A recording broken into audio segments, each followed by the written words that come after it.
দিল্লি পালাবেন না, বাড়িতে থাকবেন। টিকিট আগে কেটে বাইরে পালাবেন না, বাড়িতে থাকবেন। সেদিন হিসাব হবে, দুধ কা দুধ পানি কা পানি, কার কত দম আছে, কে কত মায়ের দুধ খেয়ে বিজেপি করে সেটা দেখা হবে।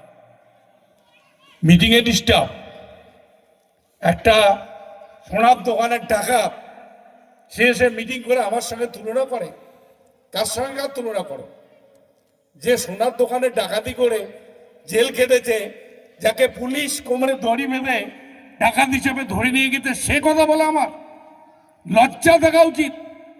5 বছর সাংসদ ছিলেন, মন্ত্রী ছিলেন, এই বড়ডাঙ্গার মানুষের একটা রাস্তা করে দিতে পারেননি। কে রাস্তা করেছে? যারা আজকে এখানে কথা বলছেন সে বিজেপির মহিলারা হাত পেতে মমতা ব্যানার্জির ভিক্ষা নিচ্ছেন, লক্ষ্মীর ভান্ডার। এটা তো বলে বিজেপির ভিক্ষা। কারণ লজ্জা করে না? টাকাটা যখন ব্যাংক থেকে তোলেন, এই টাকাটা ফেরত দেওয়া উচিত। বিনা পয়সায় চাল খাচ্ছেন, কন্যাশ্রীর টাকা নিচ্ছেন, কৃষক বন্ধুর টাকা নিচ্ছেন, আর ভোটটা পদ্ম বলে দিচ্ছেন। বড় লেকচার মারছেন, বড় লেকচার মারছেন। আবাসের ঘর, সেটার বেলাও আপনারা আগে দরখাস্ত করেছেন, আর লেকচারটা মারছে। কি দিয়েছে বিজেপি? বলুক আপনারা বড়ডাঙ্গার মানুষ, যে 10 বছরে 12 বছরে বিজেপি থেকে একটা প্রকল্প আপনারা পাইছেন? আমি মাইক কথা বলবো না, চলে যাব। কেউ যদি বলতে পারে যে বিজেপি এসে আমাদের এই উপকারটা করেছে, খালি হিন্দু আর মুসলমান, আর কোনো কথা বিজেপির নেই।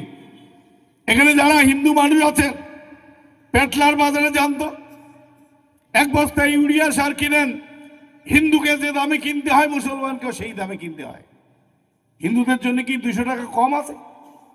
তাহলে যারা বলে হিন্দুর দল, হিন্দুর দল, হিন্দু হিন্দু করে দেখো হিন্দু, তার হিন্দুরা কি ঘুমে আছে নাকি? আমরা কি ঘুমে আছি? জয় শ্রীরাম করলে পেট ভরবে না? বিনা পয়সার চাউলটা যদি মমতা ব্যানার্জি না দিত, লক্ষ্মীর ভান্ডারটা না দিত, স্কুলে যদি মিড ডে মিলটা না দিত, কৃষক বন্ধুটা না দিত, কন্যাশ্রী রূপশ্রীটা না দিত, তাহলে জয় শ্রীরামটা বের হতো। বিনা পয়সা চাল খায় আর জয় শ্রীরাম বলে চিৎকার করে, তাই না? এমন দিন আসবে বন্ধু, সেদিন আর জয় শ্রীরাম মুখ দিয়ে বের হবে না। সেদিন জয় শ্রীরাম মুখ দিয়ে বের হবে না। আর সেই দিন সামনে বিজেপি বড় কথা বলছিল না, আপকি বার 400 পার, লোকসভা নির্বাচনে 240 এসে থামি গেছে। 303টা আসন ছিল, 303 থেকে হারিয়ে 240